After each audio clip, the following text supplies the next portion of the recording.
Allez, la team des athlètes du quotidien, c'est parti. Aujourd'hui, nouveau live, nouveau podcast sur comment ajuster sa nutrition. On va déjà commencer avec quelques petites nouvelles du bord. On a commencé notre challenge, le Summer Challenge WOD et Nutrition. L'objectif de ce challenge, c'est justement de reprendre sa nutrition en main.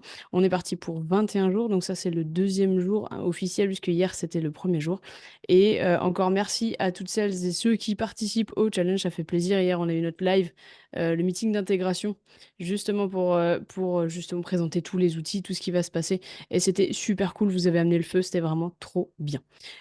Pour celles et ceux qui nous écouteraient, sachez que si vous êtes sur le live directement sur Facebook, vous ne pouvez pas envoyer vos questions. Par contre, si vous êtes directement dans le lien Zoom que je vois absolument toutes les fois sur le groupe Facebook, n'hésitez pas à venir nous rejoindre directement. Ça vous permettra de pouvoir chatter avec les autres athlètes du quotidien et aussi poser vos questions. L'objectif, encore une fois, chez HPP Nutrition, c'est de vous donner un maximum de contenu gratuit, de vous donner un maximum de ressources, de vous donner, bref, tous les outils dont vous pourriez avoir besoin pour reprendre votre nutrition en main et construire une alimentation qui vous correspond.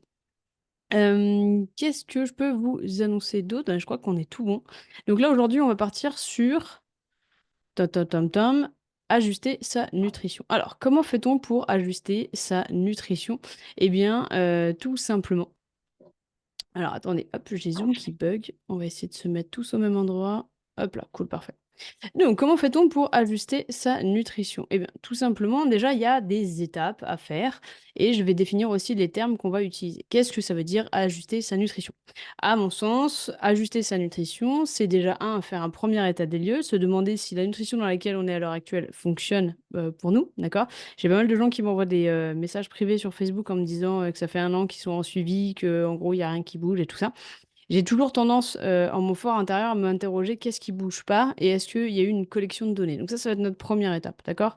C'est de collecter des données pour que justement on soit conscient de savoir si effectivement il y a aucune évolution ou si à l'inverse c'est juste une impression que ça va trop lentement. Puisqu'en fait quand on ajuste sa nutrition, c'est parce que soit elle nous convient pas, d'accord? On a faim, on n'est pas bien dedans, on voit pas de progrès, pas forcément physique, mais en tout cas en termes de sentiments, on n'est pas bien dedans, d'accord? On n'est pas c'est une vision qui nous convient pas. Par exemple, moi, la cétogène ne me convient pas du tout.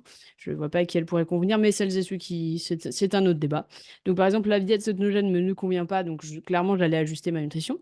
Mais il y a des personnes qui aussi, à l'inverse, ne voient aucun résultat. Donc première étape, c'est déjà de collecter des données. Pourquoi? Puisque dans notre nutrition et avec notre propre corps, on va avoir tendance à, à vivre de manière émotionnelle. Pourquoi? Parce qu'on est attaché à notre image, on est attaché à comment on est perçu, à comment les gens nous voient de l'extérieur. Donc en fait, on est hyper émotionnellement vulnérable sur le sujet de notre corps. Et le problème, c'est que quand on arrive dans la nutrition, eh ben, on a tendance à faire des choix émotionnels en se disant, bah, j'ai l'impression qu'il n'y a pas de résultat. À mon sens, il n'y a pas de résultat. Je me trouve toujours gros, moche ou ainsi de suite, ou tout faible et tout rachitique. Et ben, ça marche pas, je vais ajuster ma nutrition. Et en fait, le problème, c'est qu'on est dans un état émotionnel. Il y a beaucoup de personnes qui sont dans cet état émotionnel. Et donc, on veut vraiment se poser la question de savoir est-ce que ce que je ressens, est-ce que, mon ressenti est véridique, d'accord? Donc, première étape, on va faire une collection de données. Donc, dans les données, d'ailleurs, c'est pour ça que vous avez vu passer quelques posts sur mes différents réseaux et il y aura beaucoup plus de posts sur ce sujet, mais on est en train de créer chez HPP Nutrition ce qu'on appelle le App Progress Tracker. Le Progress Tracker, c'est vraiment une application pour atteindre ces résultats et surtout les garder, d'accord? Donc, on est vraiment dans la même dynamique. Donc, dans la collection de données, qu'est-ce qu'on va faire? On va créer tout un fichier. Donc, l'App Tracker aura exactement cette volonté, c'est de venir collecter des données pour être sûr qu'on prend des décisions correctes. D'ailleurs, si vous voulez aller sur hppnutritionacademy.com, vous pouvez aller vous inscrire sur la liste d'attente. Il n'y aura pas de la place pour tout le monde sur cette app. Donc, n'hésitez pas, il y a une liste d'attente qui est ouverte. Si vous vous inscrivez, vous aurez accès avant tout le monde. Vous découvrirez tout ce qu'on va vous offrir à côté avant tout le monde. Donc, n'hésitez pas, il n'y en aura pas pour tout le monde. Ça, c'était pour la petite parenthèse. Donc, dans la collection de données, on va prendre donc les mensurations. Quand je dis mensuration, c'est pas avec un mètre de chantier. Celles et ceux qui qui se seront reconnus, qui sont dans le programme, sachez qu'on prend un maître de couturier, c'est bien plus, agréable, d'accord? Donc on va prendre un, maître de couturier et on va prendre, sa taille, d'accord? Pas la hauteur, hein, la largeur de la taille. Les hanches, les fesses et les cuisses. C'est généralement pour les personnes qui veulent perdre du poids et quand je dis perdre du poids, j'entends masse graisseuse. Pour les gens qui veulent perdre de la masse graisseuse, c'est là, qu'elle va se situer, c'est là qu'on va aller checker. Pour les personnes à l'inverse qui, elles, voudraient prendre de la masse musculaire, et quand je dis c'est la masse musculaire, c'est de la masse musculaire sèche, c'est des personnes qui ont du mal à prendre, d'accord? C'est des gens qui galèrent à prendre de la masse musculaire et prennent de la masse, qui galèrent, pardon, à prendre de la masse de manière générale. On va plutôt, dans ces cas-là, prendre aussi tout ce qui va être biceps, tout ce qui va être torse, pour que, en particulier si c'est un athlète masculin, pour aller voir un petit peu comment la construction musculaire se passe. Mais d'une commune mesure, déjà de prendre la taille, les hanches, les fesses et les cuisses, ça ira très bien. Dans certains programmes, j'ai pu, croiser et dans mes, différentes expériences passées aussi, le tour de cou, le tour des biceps, le tour de l'avant-bras, le tour de bref, c'est très, très long et très fastidieux. Là, on s'en tient à 4 et c'est déjà très, très bien. Donc dans un tableau, on peut commencer à, faire ses mensurations et à regarder un petit peu et aller traquer au fur et à mesure. À quelle fréquence faire sa collecte de données? Vous avez plusieurs, il y a plusieurs théories qui existent. Moi, j'aime bien une fois par semaine pour la simple et bonne raison que je viens d'un monde où c'était tous les jours et que sincèrement, c'est hyper angoissant. Donc moi, je préfère, 1 fois par semaine, c'est largement suffisant, où je vais traquer toutes mes données. Donc les mensurations, ensuite on va aussi faire des photos de profil, face et dos. Pour celles et ceux qui sont dans le Summer Challenge, bienvenue, vous savez à quel point c'est très désagréable, on est bien d'accord. Mais, ça permet aussi de prendre du recul. Pourquoi? Parce que vous vivez avec votre corps. Hem, on passe devant la glace, même si on essaie de pas se regarder, on passe devant la glace, on va se regarder et donc on va, avoir du mal à voir les changements. L'avantage des photos, c'est qu'on va pouvoir mettre la photo 1 et par exemple la photo 6, donc de la 6e semaine et se dire: «Ah oui, en fait, j'avais pas vu, mais en fait, il y a vachement d'évolution. J'ai perdu, du gras à cet endroit-là, j'ai pris de la masse musculaire au niveau des épaules» et tout ça. Ça nous permet en fait, de prendre un peu la casquette du coach, d'accord? Et de prendre du recul sur notre propre image et c'est extrêmement difficile. Il y a des personnes qui n'en sont pas capables, il y a des personnes qui souffrent de dysmorphie, donc la dysmorphie, c'est le fait est de ne pas se voir comme on est réellement, d'accord? De se trouver toujours trop gros, toujours trop, trop quelque chose, d'accord? Les photos peuvent aider, alors pas du tout à traiter la dysmorphie, mais peuvent aider à prendre un petit peu de recul pour essayer de voir à quel point on avance ou pas, d'accord? Donc les photos sont extrêmement importantes, c'est extrêmement inconfortable, mais finalement, au fur et à mesure, plus on le fait et plus on enfin, de moins c'est de moins en moins pénible. Mais ça reste jamais un super moment, OK? C'est pas c'est un peu comme, le gynécologue, mesdames. On se dit jamais: «Chouette, je vais chez le gynéco». Ouais, monsieur, vous connaissez pas ça, mais c'est jamais, personne, aucune femme n'a dit: «Chouette, je vais chez le gynéco», jamais. Et bah, là, c'est pareil, personne n'a jamais dit: «Chouette, je vais prendre des photos de moi, en maillot ou en sous-vêtements», genre, pour les mettre sur une appli ou pour, regarder mon évolution, genre personne. Donc ça, c'est important. Les photos, encore une fois, donc profil, face, dos. Ne me remercie pas pour la comparaison, Isabelle. Avoue que c'est vrai, cela étant. Donc pour les photos, profil, face, dos, c'est largement suffisant. Si vous êtes tout seul, vous pouvez prendre un trépied et mettre la vidéo pour faire des captures d'écran, ça marche aussi très bien. Toujours dans les mêmes conditions, toujours à jeun, toujours le matin et tous les 7 jours, ça marche très, très bien. Toujours dans le même emplacement pour arriver à ce que ça soit le plus facile, pour comparer, parce que le problème, c'est quand vous changez d'environnement, des fois, c'est pas toujours facile, de voir avec la lumière et tout ça. Donc l'avantage de faire toujours, au même moment, au même endroit, dans les mêmes conditions, ça permet une comparaison un petit peu plus facile sans qu'on ait cette phrase du: «Ah ouais, mais je sais pas, la photo est un peu différente».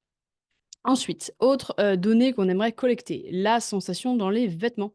Et bah, oui, parce que vos vêtements, eux, enfin, alors, à part, avec un séchage un peu fort ou avec, un lavage à 90°, techniquement, vos affaires ne sont pas censées rétrécir ou trop bouger. Ça veut dire que la sensation que vous allez avoir dans vos vêtements va vous donner un indicateur assez précieux pour savoir comment ça évolue.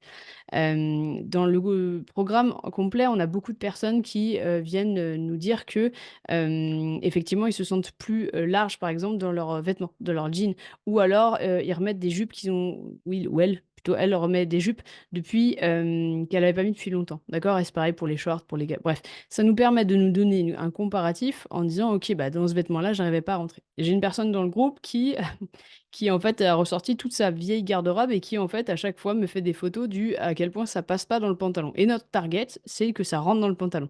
Et on fait des photos jusqu'à ce que ça rentre dans le pantalon, d'accord? Et une fois qu'on a rentré dans le pantalon et qu'on est bien, on prend une autre target, la petite jupe dans laquelle elle rentre pas, et ainsi de suite, et ainsi de suite. Comme ça nous permet de voir une forme d'évolution.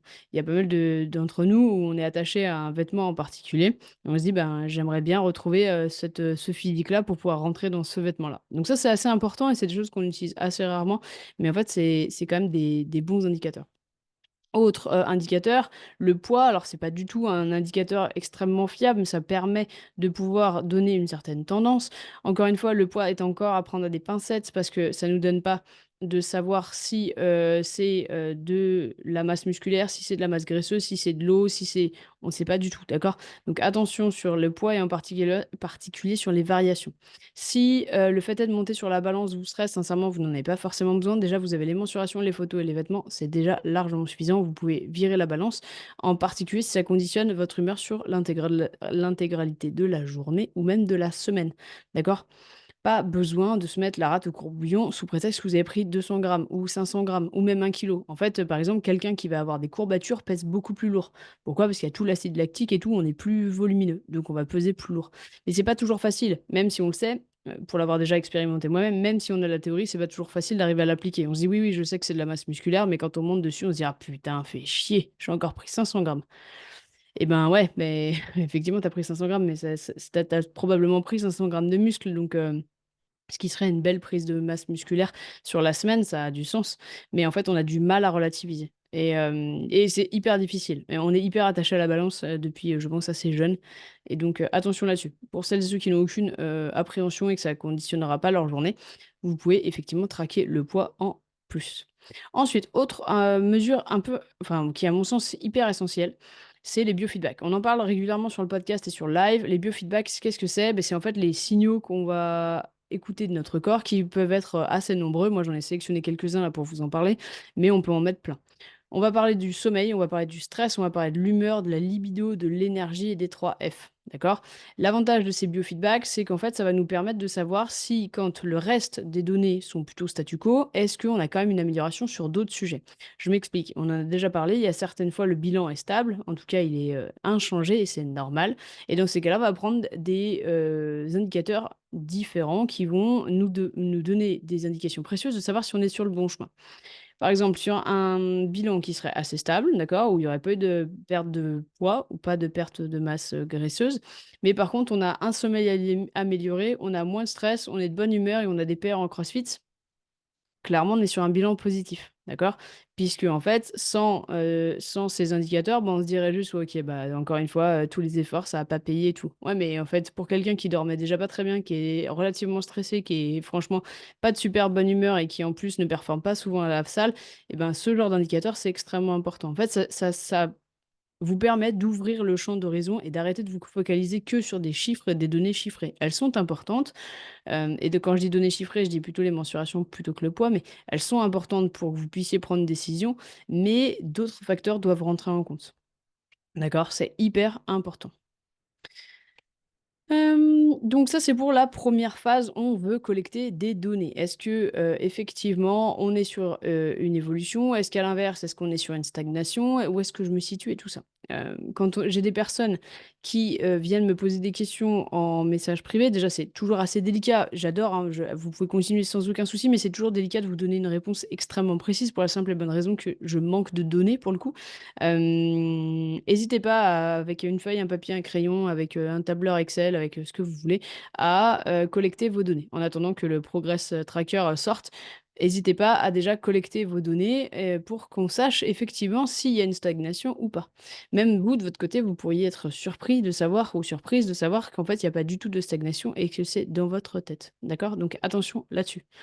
Encore une fois, la nutrition est très émotionnellement attachée avec notre corps et notre image de nous-mêmes, donc c'est normal que des fois on se sente dépassé, on se sente démotivé, on se sente un peu perdu.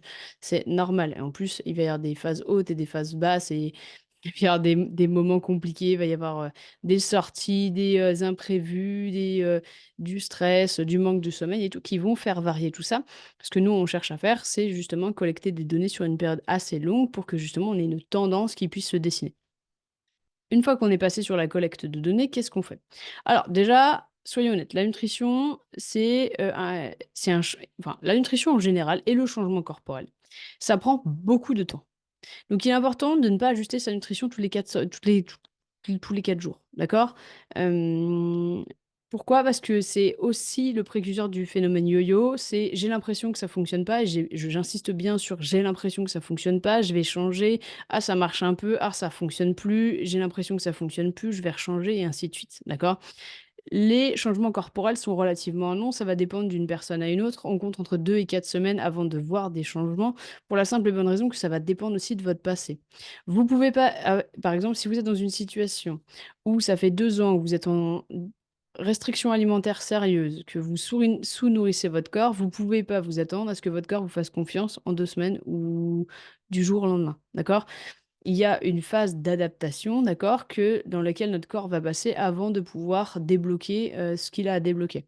Donc essayez de ne pas sauter de style d'alimentation en style d'alimentation, essayez de trouver un rythme qui vous convient, de le garder. Encore une fois, les facteurs clés de la réussite sont la constance. Plus vous êtes constant dans une alimentation qui vous convient, c'est pour ça qu'on cherche une alimentation qui est durable sur le long terme pour être constant, puisque si on galère sur son alimentation, la probabilité d'être constante est de 0.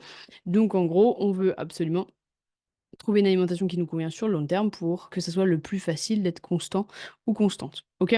Je voulais vraiment, mettre ça en lumière pour la simple et bonne raison que beaucoup de personnes sont impatients et impatientes d'avoir leurs résultats et en gros vont dire très, très rapidement: «Bah, ça fonctionne pas, c'est bon, ça me saoule, je vais prendre autre chose». D'accord? Vous pouvez pas prendre des décisions aussi, radicales sur votre, nutrition, c dans le sens de changer d'alimentation tous les 4 jours, parce qu'en fait, ça ne tiendra pas. Pour la simple et bonne raison que vous allez pouvoir avoir des résultats, dans une première phase et puis après vous allez avoir un plateau, puis après vous allez avoir une autre phase et puis après vous aurez un autre plateau, d'accord? C'est progressif. Encore une fois, la nutrition, on n'est pas sur une course de vitesse. Ce qu'on cherche, c'est pas arriver vite, c'est on cherche à arriver bien. D'accord? On cherche pas à avoir, le six pack le plus rapidement possible. D'accord? C'est pas nous qui sommes crossfitters, ça va vous parler. C'est pas un AMRAP, hein. C'est même pas un fort time, c'est on prend notre temps, d'accord? On a besoin de pouvoir laisser le temps au changement, on a besoin de pouvoir laisser notre corps réagir et en particulier si on l'a maltraité ou si son métabolisme est abîmé. Hem Depuis longtemps. Je devrais pas vous le dire, mais je vous le dis quand même, en exclusivité.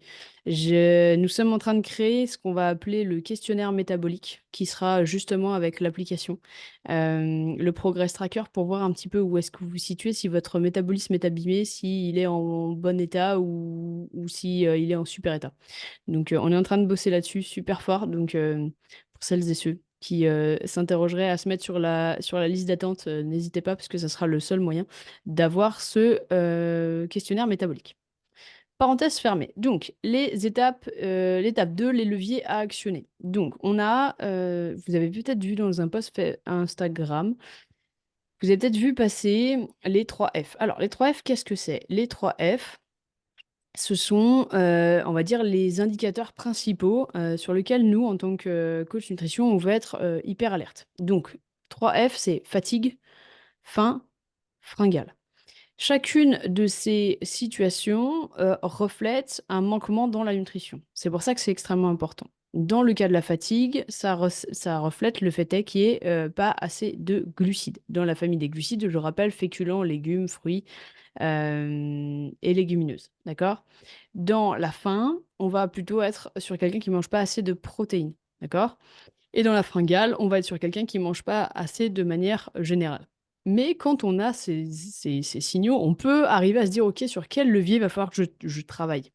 Donc si, vous avez constamment faim, c'était le cas à l'époque, dans mon alimentation précédente, il y a une dizaine d'années, quand j'avais des troubles alimentaires dus à des conseils, mal avisés d'un coach.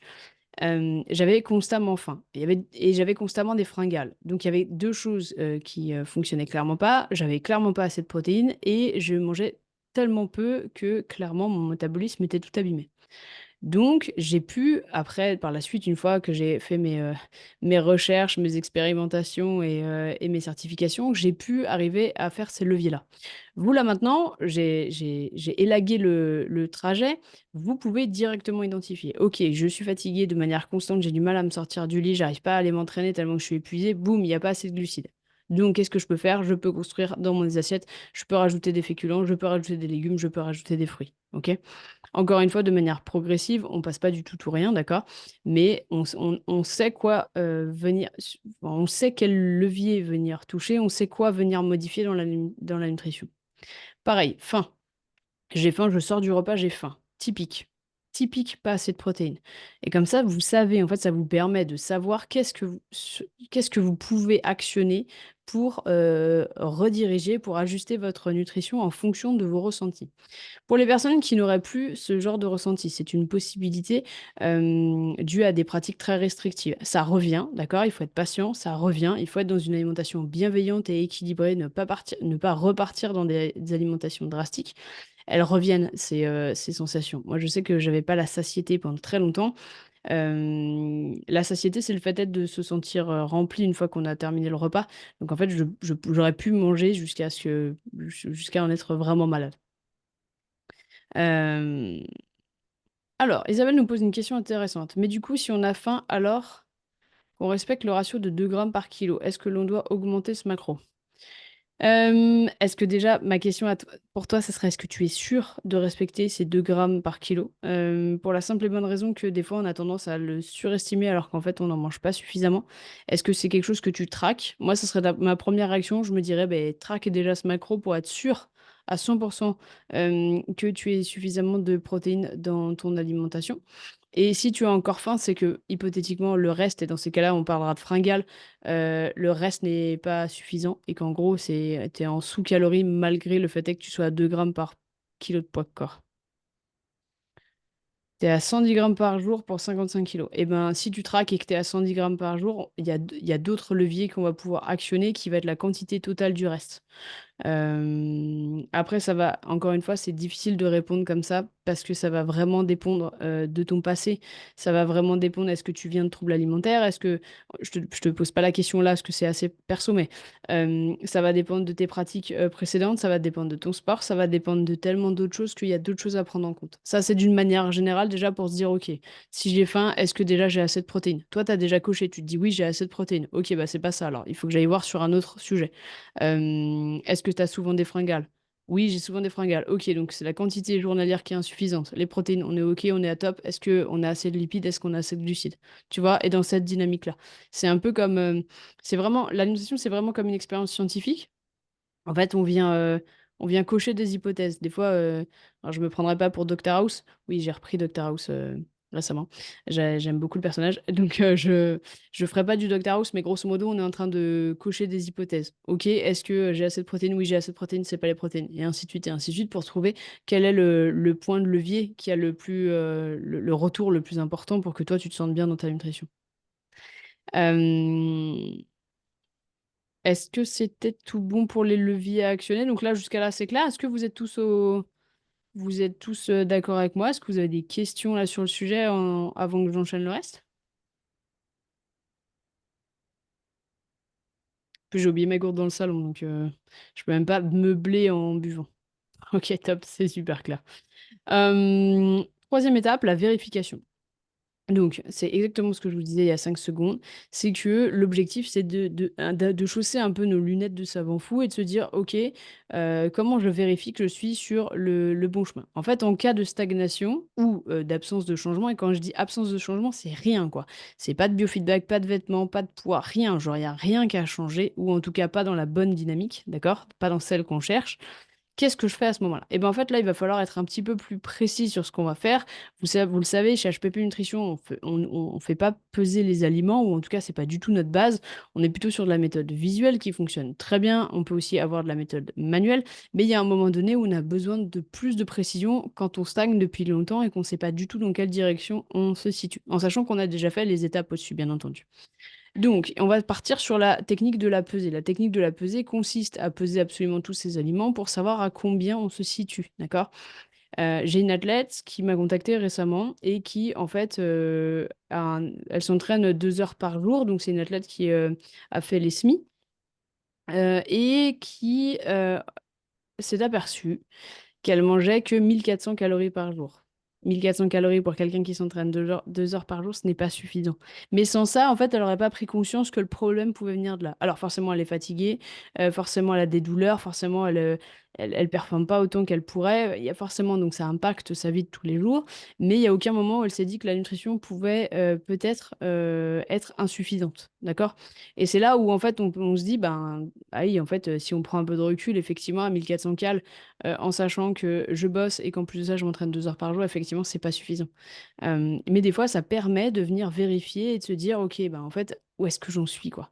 Parce que le problème de la nutrition, c'est que des fois, on est vite dans le flou. En fait, on a du mal à avancer, parce que c'est comme si on était dans un film tel Sleepy Hollow, pour ceux qui l'ont pas vu, il y a beaucoup de brouillard, ou dans un brouillard tout court très épais, et en fait, on avance à tâtons, mais on ne sait pas où on avance. L'avantage d'arriver à avoir des données chiffrées, donc c'est-à-dire déjà avec le Progress Tracker ou avec la technique de la pesée, c'est que ça nous permet de lever le voile un peu sur ce qui se passe.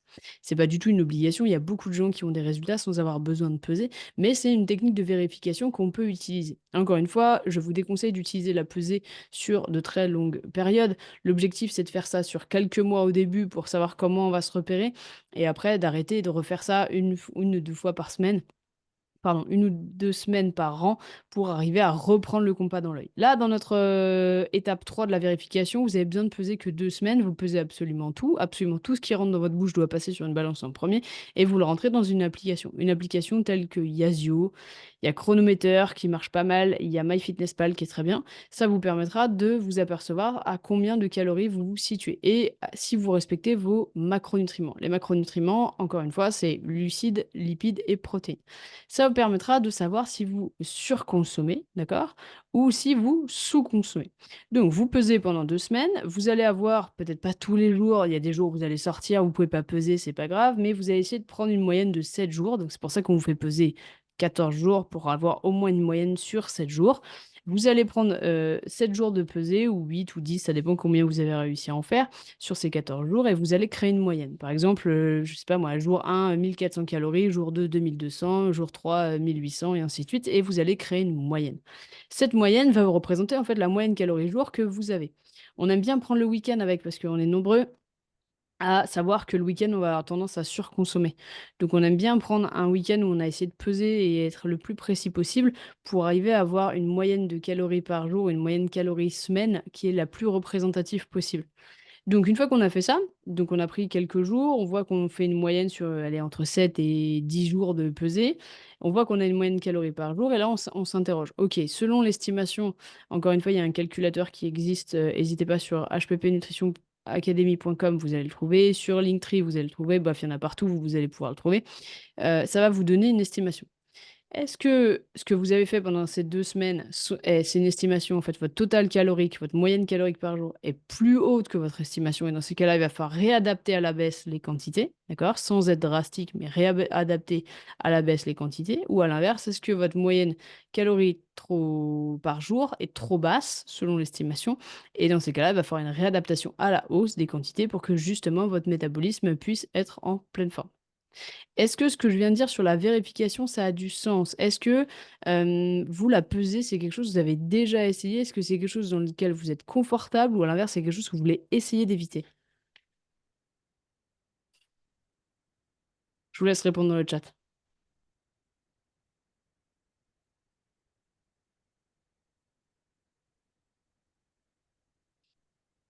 Isabelle me dit que ça fait 2 ans qu'elle pèse. Marc, il évite. OK. Encore une fois, la pesée, c'est Marc, c'est pas du tout une obligation, hein. C'est, si tu as des résultats, que tu te sens bien dans ton corps et que tu vois, tu te sens, enfin, que tu pas de stagnation et que tu es bien dans ton corps, tu pas du tout besoin de peser pour le coup. Hem Nathalie nous dit que la pesée, c'est très lourd et très, très pénible. On est bien d'accord. C'est pour ça qu'il faut le faire de manière temporaire, d'accord? C'est moins chiant quand tu te dis: «OK, je le fais 2 semaines», tu vois? Ou c'est moins chiant si je le fais, tu vois? Voilà, par exemple, c'est moins chiant si je ne fais que peser les protéines pendant quelques jours. Mais c'est juste en mode: «OK, je mets mes lunettes de scientifique et j'avance». Quelqu'un qui vous dit: «Je pèse tout», ou qui vous demande de tout peser pour le restant de votre vie, la probabilité que vous teniez, elle est de 0. Là, tu vois, Isabelle, ça fait 2 ans qu'elle pèse. Soyons honnêtes, c'est quand même super chiant, Isabelle, on est bien d'accord. Ça coupe aussi de la vie sociale, enfin, franchement, c'est super difficile. Euh, donc, ce que je te conseille, c'est que je te conseille d'arrêter de peser progressivement parce que c'est pas toujours facile. Euh, En même temps, si ça fait 2 ans que tu pèses, ton œil il devrait être habitué à ta construction d'assiette. Euh, donc ça. Alors, après, Isabelle nous dit, oui, mais sans, je mange en dessous de mes besoins. Ça, c'est sûr. Il y a beaucoup de nanas en particulier où on a tendance à manger en dessous de nos besoins. C'est sûr, mais tu dois avoir le compas dans l'œil depuis le temps. Ça veut dire que maintenant, ce qui pourrait être utile pour toi, c'est que tu continues à peser, d'accord, mais tu construis tes assiettes visuellement. C'est-à-dire que tu pèses, mais la construis de manière visuelle, comme les différents schémas que j'ai déjà pu donner, pour que, en gros, après, une fois que c'est fait, tu sais que ton assiette, elle ressemble à ça, elle termine à tout, tu vois, et que tu n'as plus besoin de peser. Euh, Alors, comment estimes-tu ton Alors, en fait, attends, Nathalie, il y a plein de techniques différentes.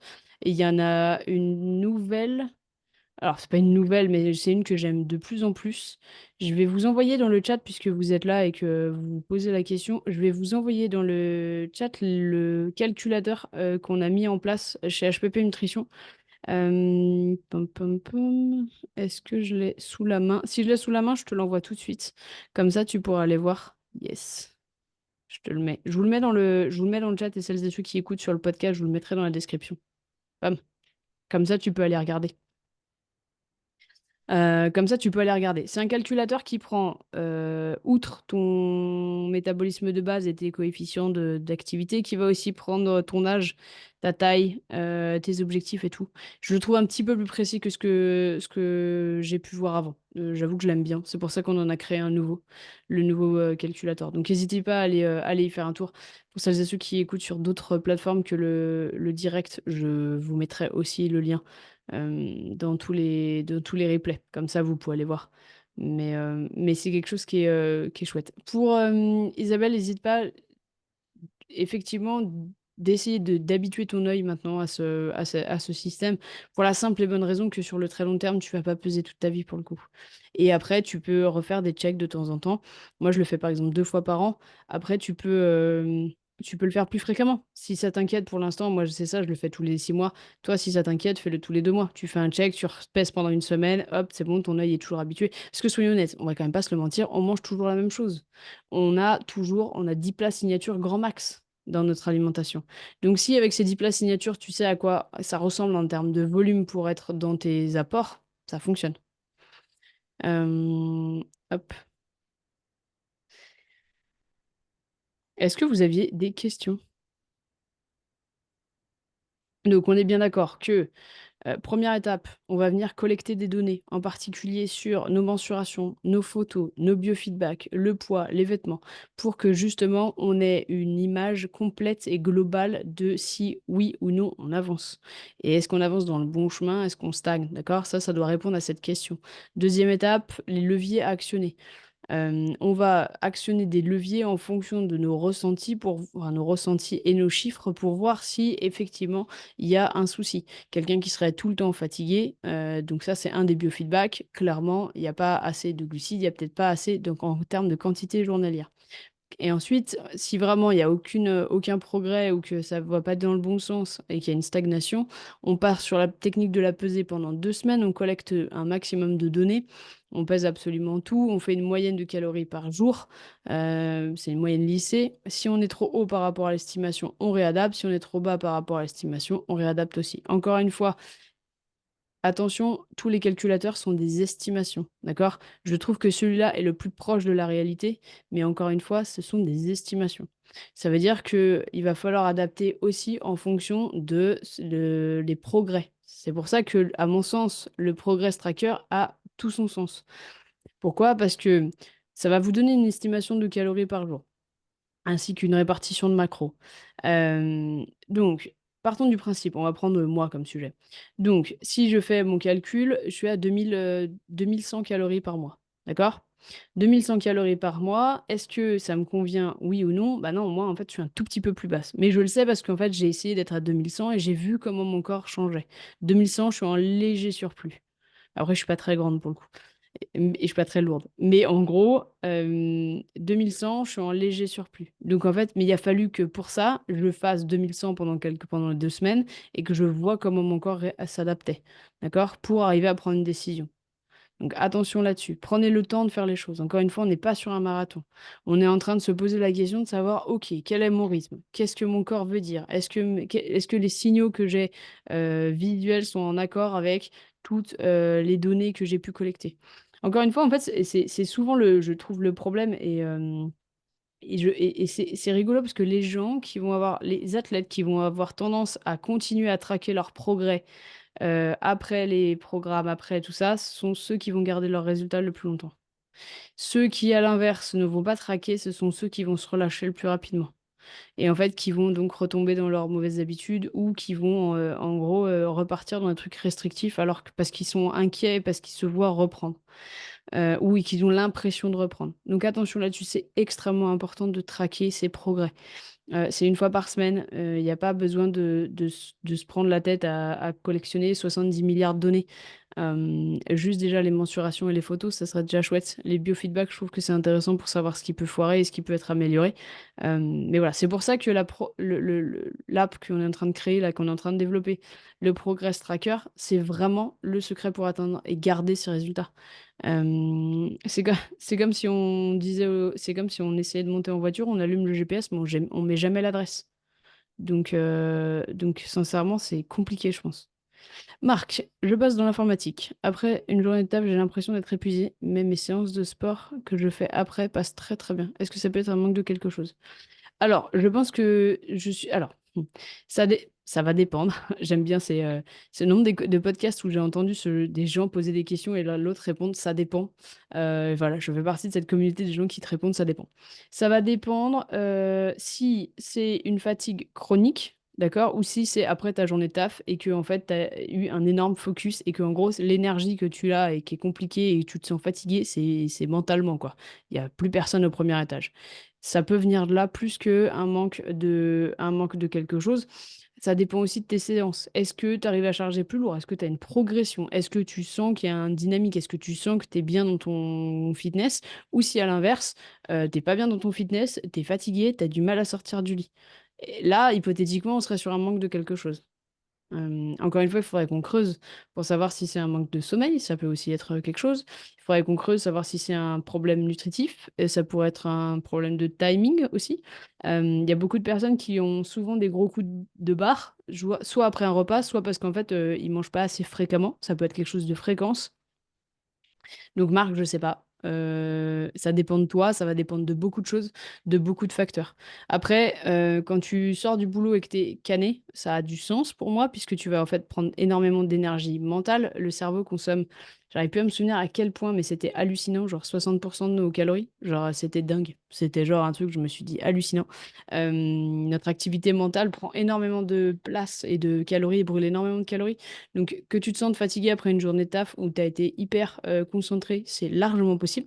Mais tu peux aussi être fatigué alors on ne devrait pas le dire, hein, mais de te faire chier au taf. C'est aussi une possibilité. Il y a pas mal de gens qui se font chier dans leur taf et de fait, ils s'ennuient et en fait, ça les endort. Donc, c'est pas en fait c'est pas une sensation d'être épuisé à cause d'un manque d'énergie éventuel, mais c'est qu'en fait, ton système est en mode relaxation totale et qu'en gros, tu sors de là et t'es en mode épuisé, mais épuisé de rien avoir fait. Tu vois ce que je veux dire un peu ou pas? Est-ce que ça a du sens pour toi, ce que je suis en train de te raconter? Ok, pas le temps de m'ennuyer. Donc, t'es plutôt sur quelque chose où t'es tellement hyper focus, hyper concentré que en fait, tu vois, ça te prend vachement la tête et que hypothétiquement, t'as plus d'énergie mentale à mettre là-dedans. Tant que tes séances de sport se passent très bien et que tu as une progression et que tu te sens pas fatigué ou une stagnation là-dessus, moi, je suis pas inquiète. Encore une fois, il faudrait qu'on prenne tous les paramètres en compte, mais peut-être, tu vois, le sommeil aussi, ça peut venir, ça peut jouer, mais à mon sens, si ça se progresse, voilà. Il me dit, Marc me met dans le live que, en gros, il me dit que le sport, ça progresse super bien. Donc, à mon sens, c'est plutôt, en fait, l'énergie mentale que tu as mis dans le truc où, en fait, tu es out. Tu vois, à un moment donné, en fait, ton cerveau, il s'est tellement concentré, il est tellement resté en période focus et tout, qu'il n'y a plus. Je sais que moi, quand je crée des apps Et quand je bosse sur des gros projets, là, il y a des gros projets qui arrivent, je sais qu'en termes d'énergie mentale, en fin de journée, il y a plus personne, quoi. Je sens bien que, je sens bien que je suis épuisée. Et c'est pas tant physique, c'est plutôt une fatigue psychologique et mentale il y a plus de jus dans le cerveau, quoi. Ok? Un autre indicateur important que j'ai pas mis dans ce live ou même dans le document récap, c'est aussi tout ce qui est blessure. Quelqu'un qui va être beaucoup blessé, c'est quelqu'un qui techniquement n'aura pas une alimentation adaptée, d'accord? Beaucoup de tendinite. Typiquement, on est sur une alimentation déséquilibrée, beaucoup d'inflammation, souvent malade aussi, ça peut fonctionner. Alors moi, je suis souvent malade, mais parce que j'ai un système immunitaire en carton et j'essaie vraiment de bosser dessus. Mais il y a certaines personnes, ça peut aussi venir d'une alimentation déséquilibrée. Euh, Ça, c'est hyper important. Si vous vous sentez blessé régulièrement, si vous êtes du genre à vous faire souvent des tendinites, ça peut venir de la nutrition. Ça peut aussi venir d'une mobilité en carton, ce qui est mon cas, mais ça peut aussi venir d'une nutrition. Ou d'un manque d'hydratation aussi, pour le coup. Il y a beaucoup de facteurs. Donc c'est pour ça que quand on a un souci, ce qu'on aime bien faire, c'est en fait prendre un peu un tableau blanc. J'en ai déjà un juste à côté. On prend un tableau blanc et en gros, on met toutes les hypothèses qui peuvent être mises et on les coche au fur et à mesure où on attaque la première hypothèse qui nous semble avoir le levier le plus important. Cool. Est-ce que vous avez des questions avant qu'on clôture ce mardi live?